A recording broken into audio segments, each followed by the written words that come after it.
Selamat pagi saudara, kita berjumpa lagi dalam program Sapa Kendari. Seperti biasa, informasi terbaru akan kita berbagi kepada masyarakat mengenai kejadian ini di wilayah Kota Kendari, Provinsi Sulawesi Tenggara. Nah, pagi ini tema yang kita angkat dalam diskusi yakni peningkatan mutu pendidikan dengan fasilitas yang memadai.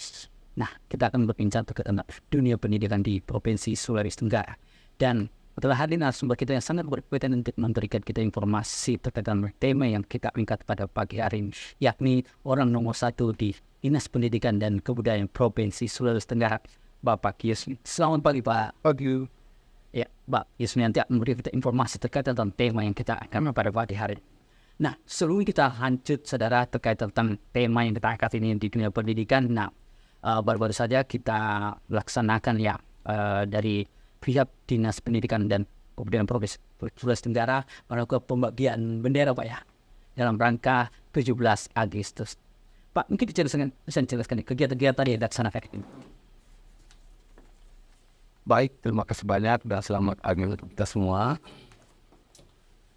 Tentu sebetulnya kegiatan-kegiatan yang dilakukan oleh Dinas Pendidikan dan Kebudayaan kan kita sebetulnya hanya dua hal yang menjadi perhatian kita serius. Iya.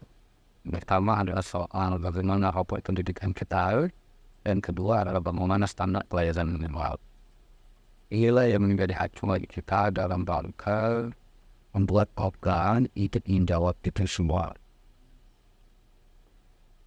Sehingga dari apa yang kita baca, yang kita lihat soal rapor pendidikan Provinsi Sulawesi Tenggara, khususnya SMA, SMK, dan SMP, juga SPM-nya, ini standar pelayanan umum. Jadi yang kita buatkan program itu menjawab itu, menjawab kebutuhan itu. Oke, ya memang saudara dari Kepala Dinas Pendidikan Provinsi Sulawesi Tenggara saat ini sering melakukan gebrakan-gebrakan dalam dunia pendidikan. Nah, tadi gebrakan terbaru lagi, membagikan bendera di berbagai masyarakat, dan untuk di wilayah Sulawesi Tenggara dari penjelasan Kepala dan mengatakan kurang lebih 7.000 ya Pak Kadis. 7.000 bendera akan dibagi kepada masyarakat secara gratis. Intinya adalah salah satu rapor pendidikan ya. Pak, terkait tentang rapor pendidikan seperti yang Bapak katakan tadi, gimana Pak implementasi yang dilakukan oleh Dinas Pendidikan dan Kebudayaan Provinsi Sulawesi Tenggara, Pak? Baik. Rapor pendidikan ini kan dipegang oleh kementerian ya, yang setiap tahunnya kita diberikan hasil rapor pendidikan setiap provinsi, kabupaten di seluruh Indonesia. Di situ terbaca secara jelas ya, apa yang menjadi peran kita, apakah soal literasi, soal imigrasi, baik siswa maupun guru, itu digambarkan secara keseluruhannya. Tentu item-item yang lainnya. Kemudian dikombinasikan dengan standar pelayanan minimal. Standar pelayanan minimal ialah standar-standar dasar yang menjadi kebutuhan dasar daripada sekolah, daripada siswa. Kalau ini semua kita temui, tentu ini yang kita inginkan itu pasti akan tercapai. Kan yang jadi masalah itu semakin tergambar secara jelas. Iya.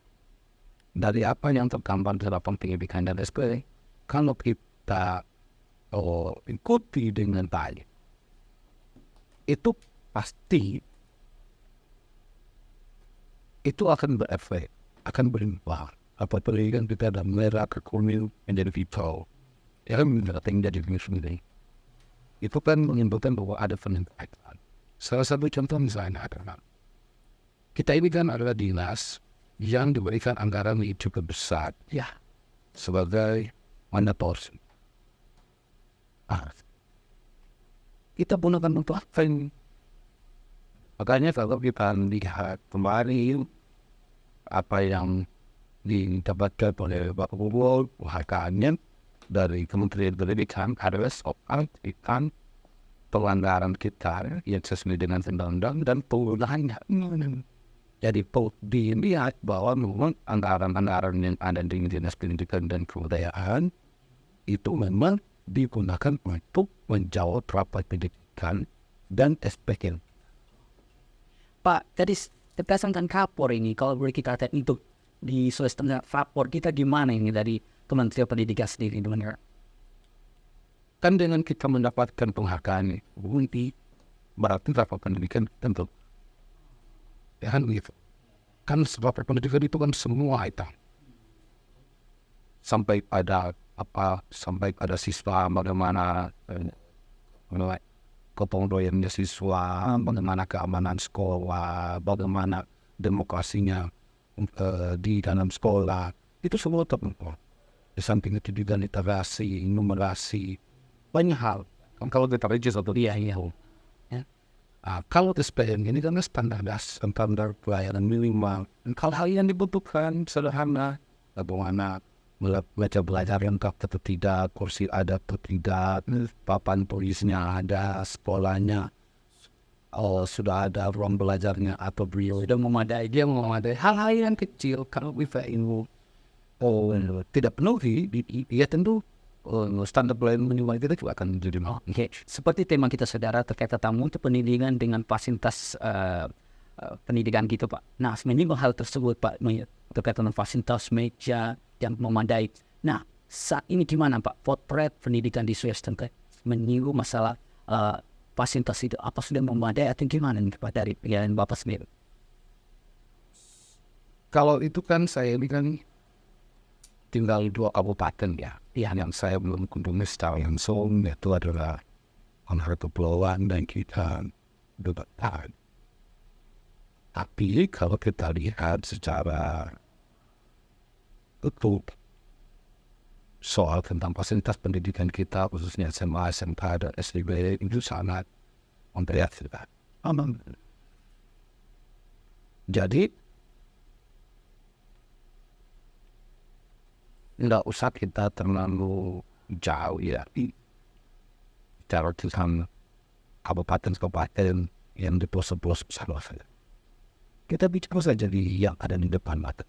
Di Kota Kendari aja sebagai hal yang bisa dilihat oleh wajib sebagai tolak ukur kita ya. Kita contohkan semasa Kendari. Semasa Kendari itu anak-anak itu kan belajar di ruang belajar yang 6x7 ditempuh 36 orang, yang itu semuanya sudah memprihatinkan sekali, bekas ruang. Tetapi itu kan berjalan terus-menerus. Ada ini SMA yang boleh dikatakan di Sulawesi Tengah adalah SMA terbaik. Bagaimana dengan SMA yang lain yang berada di pelosok daerah? Sehingga dengan demikian maka untuk tahun ini khususnya tahun dari pemerintah, bagaimana fasilitas ruang belajar, karena ini menjadi dasar, menjadi penting, itu kita perbaiki. Yang dari tidak ada menjadi ada, yang sudah ada yang rusak kita perbaiki. Kan banyak ada beberapa sekolah yang sudah berdiri 3 tahun, 4 tahun, malahan sudah menamatkan siswa-siswanya, itu kemudian ruang belajarnya tidak ada. Dan itu masih numpang di SMP atau SD. Satu atap, bukan satu atap. Ini tidak satu atap, beda satu atap. Ini tidak. Ini berdiri sendiri sebagai SMA, tetapi ruang belajarnya tidak ada.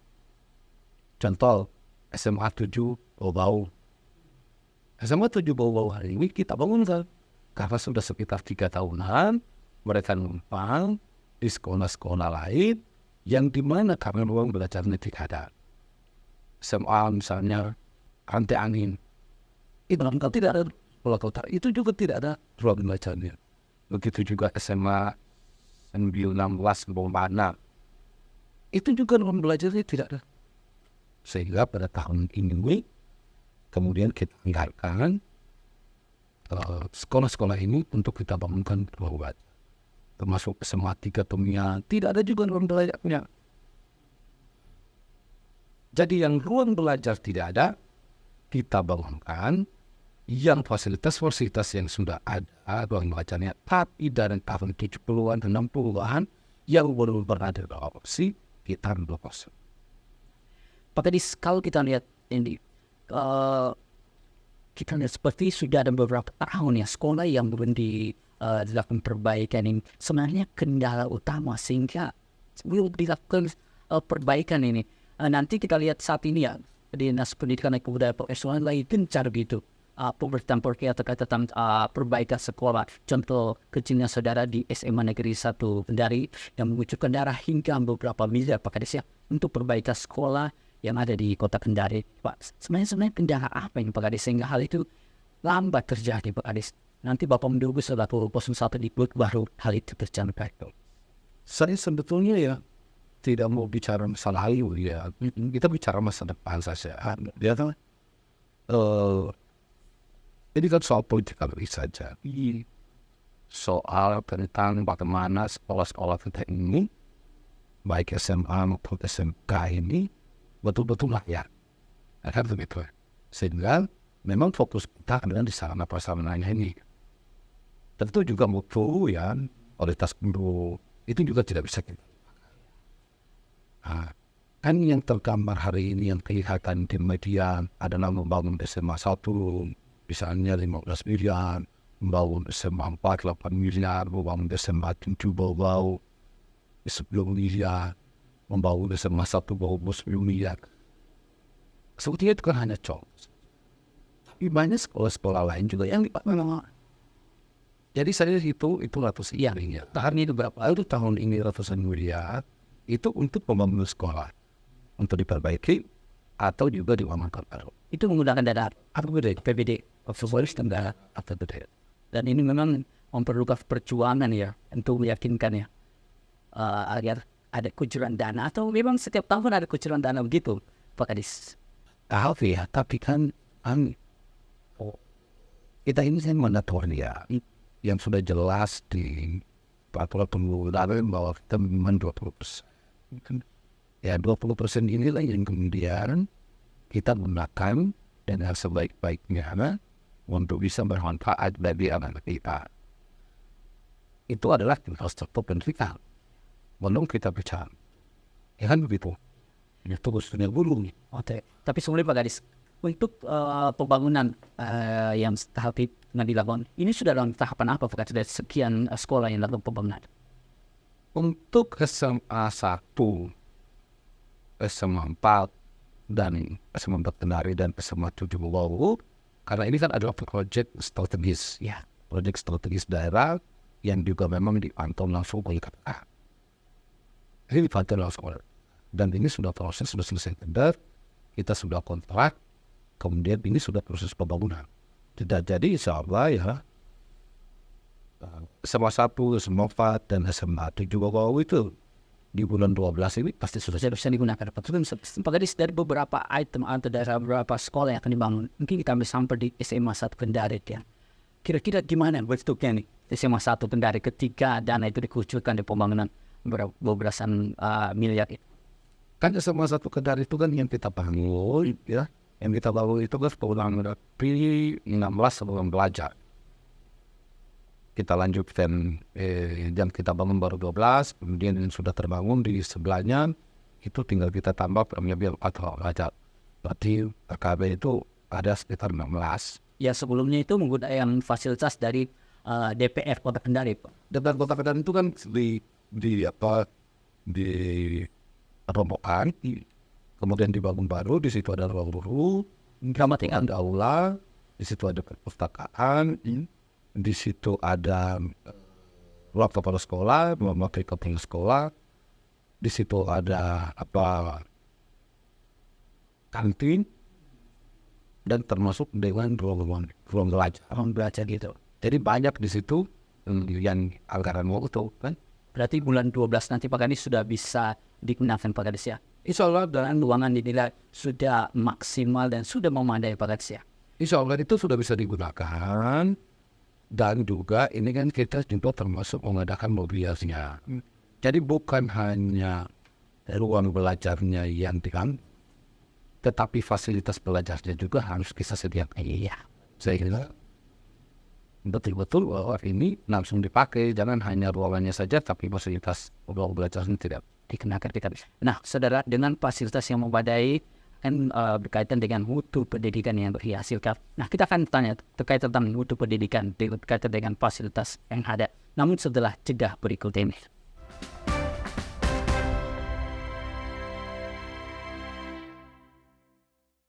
Jalan-jalan. Let's go. Let's go.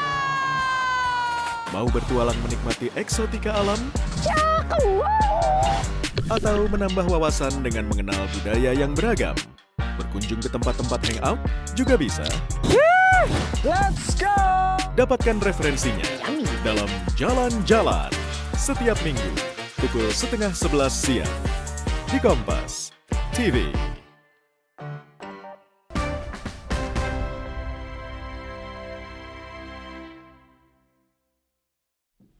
Ya, terima kasih saudara, Anda masih menyimak program Sapa Kendari. Bagi saudara yang baru menyimak program Sapa Kendari, tema yang kita angkat pada pagi hari ini terkait tentang fasilitas dan mutu pendidikan di wilayah Profesor Sejarah dan Kepala Dinas Pendidikan Profesor Sejarah akan memberikan kita penjelasan terkait tentang fasilitas yang dilakukan pembenahan di tahun 2024 ini, yakni SMA, contoh sini SMA Negeri 1 Kendari.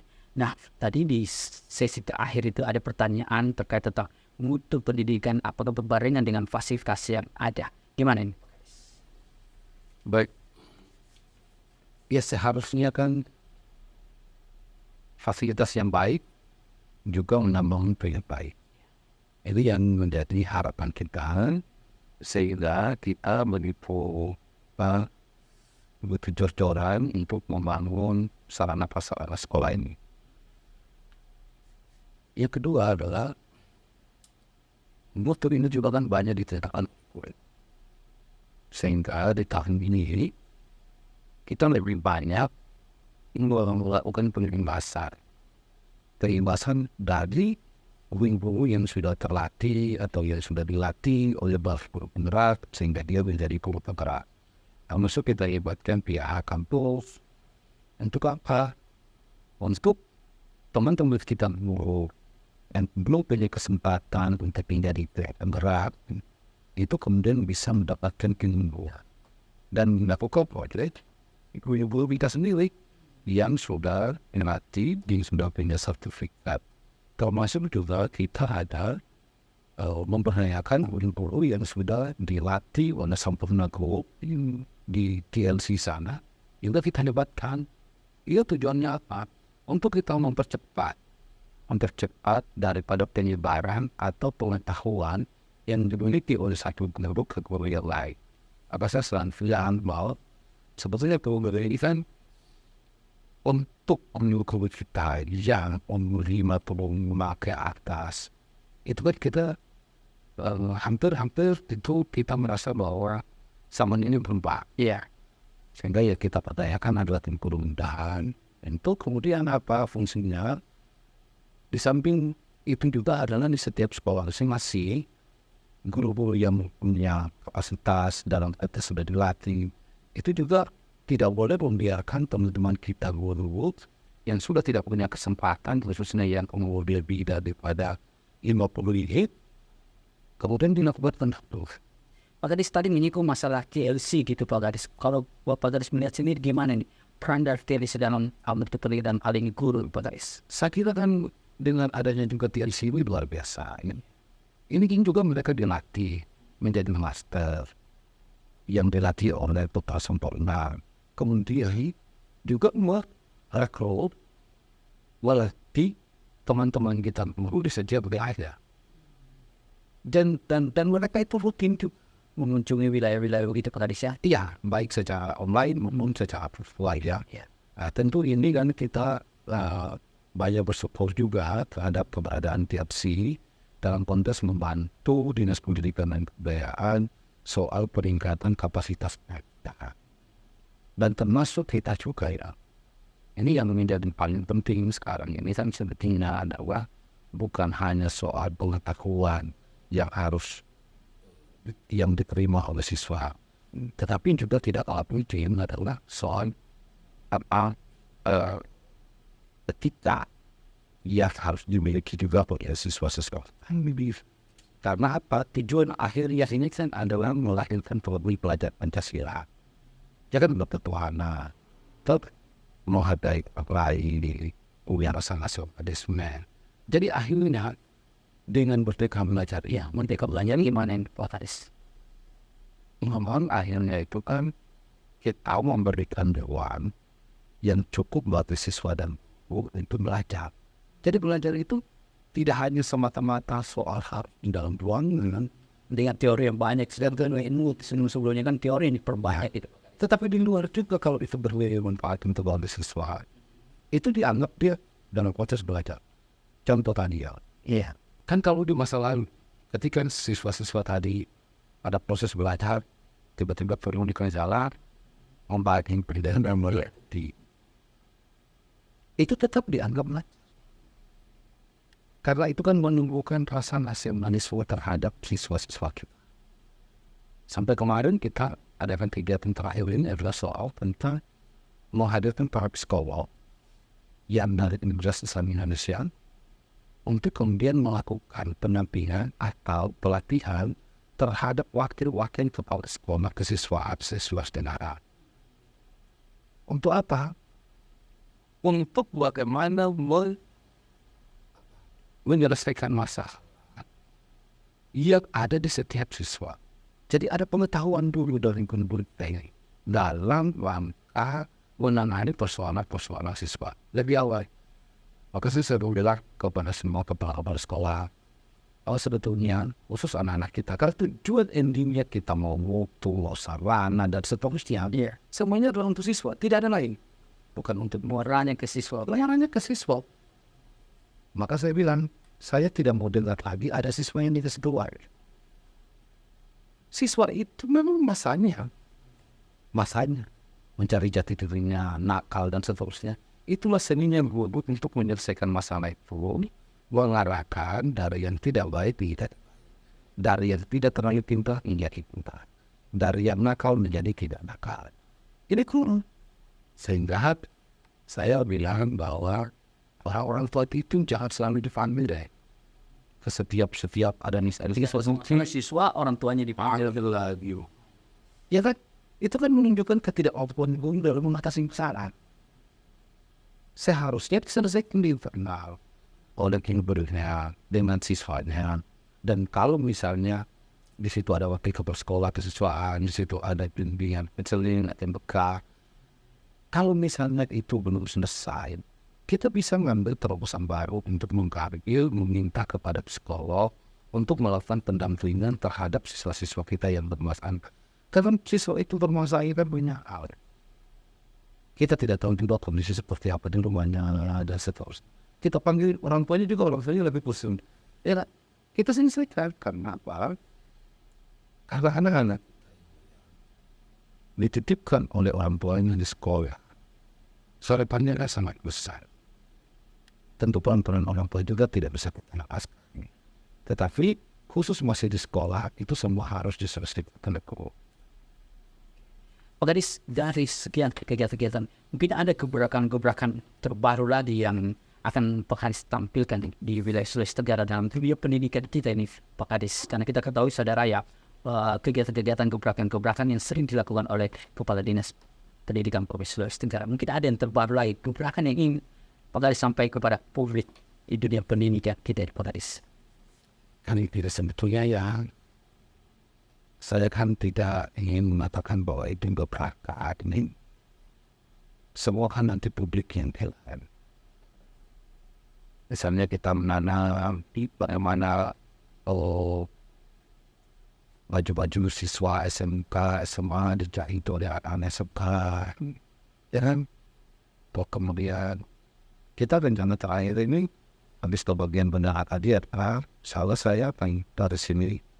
Kemudian saya mungkin harus ingin coba ini kan dapat dengan seluruh kepala sekolah. Dalam rangka apa?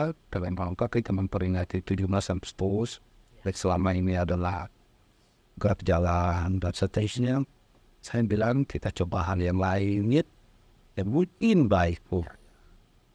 baiknya kita kembali untuk kita Jumat bersih, membersihkan lingkungan kita. Tapi sebenarnya juga bahaya.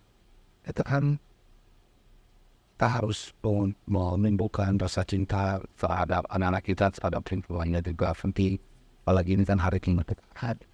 Jadi saya pikir, Ada rencana begitu Pak Kadis ya? ya saya rencana minggu depan itu kalau saya kan belum rapat dengan kepala soal ini, saya akan minta gitu, kemudian kita bersama seluruh siswa-siswa setengah dan guru-guru untuk dalam rangka memberikan 17 Agustus, silakan mengangkat jalan, silakan orang apa dan sebagainya.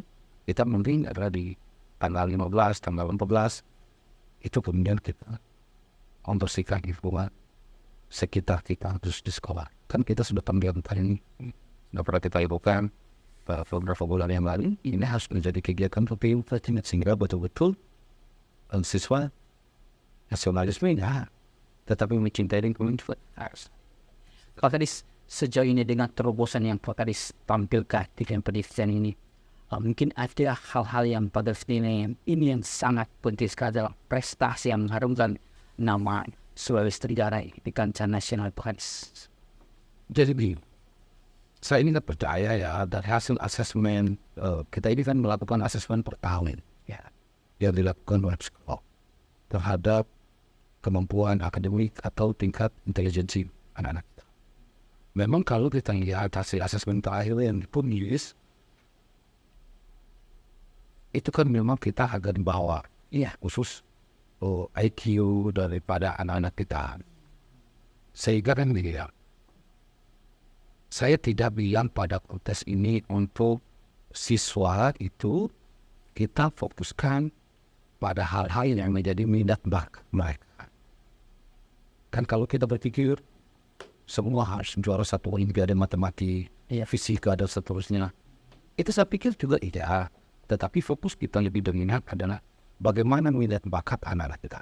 Contoh, kan kalau persaingan secara nasional untuk Sulawesi Tenggara itu keren kan. Kita sudah bisa lihat contoh di olahraga ada Priani, ada Sabil Ramdhani, begitu juga dengan menyanyi, ada Rahim Laude, ada Frida, macam-macam itu. Dan kan kalau kita tanya hari ini, selalu apa yang disampaikan oleh Purnur,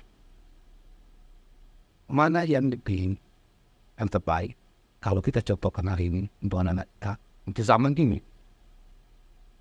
Contohnya misalnya Cristiano Ronaldo dengan Habib, mana yang terbaik?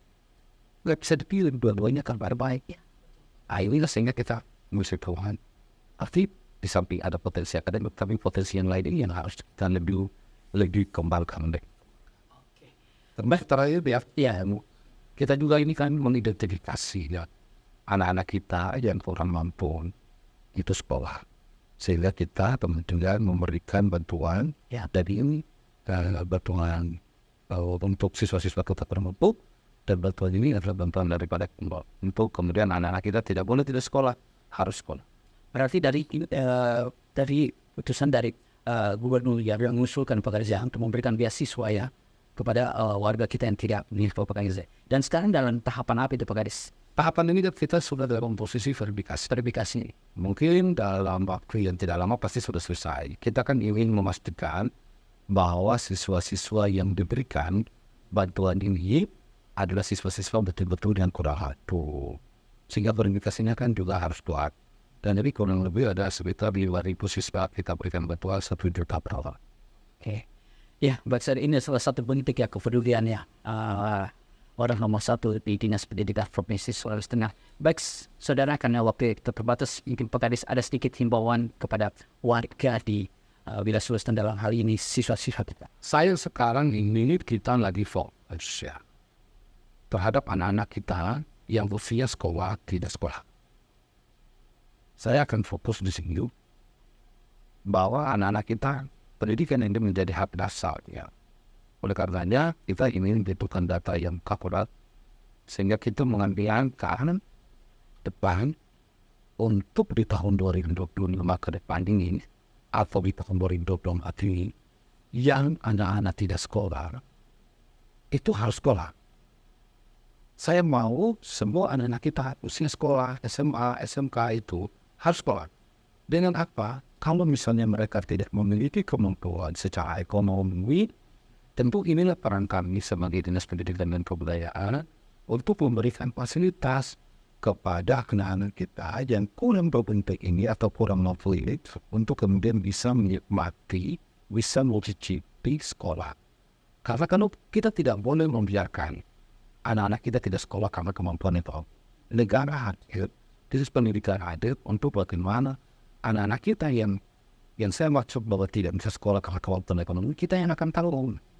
Inilah kewajiban kita. Sehingga saya minta dengan atau penyampaian pada hari ini bahwa anak-anak kita yang tidak mampu untuk sekolah untuk disampaikan kepada Dinas Pendidikan untuk kita juga di samping mencari data di statistik dan di sosial dan seterusnya. Tetapi kalau ada masyarakat yang mau menyekolahkan anaknya tetapi tidak memiliki kemampuan ekonomi, yang disampaikan kepada Dinas untuk kita lanjutkan. Memberikan solusi dan anak tersebut pasti akan sekolah Pak Kadis ya. Intinya semua warga Indonesia harus bersekolah Pak Kadis ya. Ya, baik saudara, karena waktu kita yang terbatas, semoga informasi yang diberikan oleh Kepala Dinas Pendidikan dan Kebudayaan Provinsi Sulawesi Tenggara Bapak Yusmin dapat bermanfaat bagi kita semua. Saya pamit undur diri. Assalamualaikum warahmatullahi wabarakatuh dan sampai jumpa.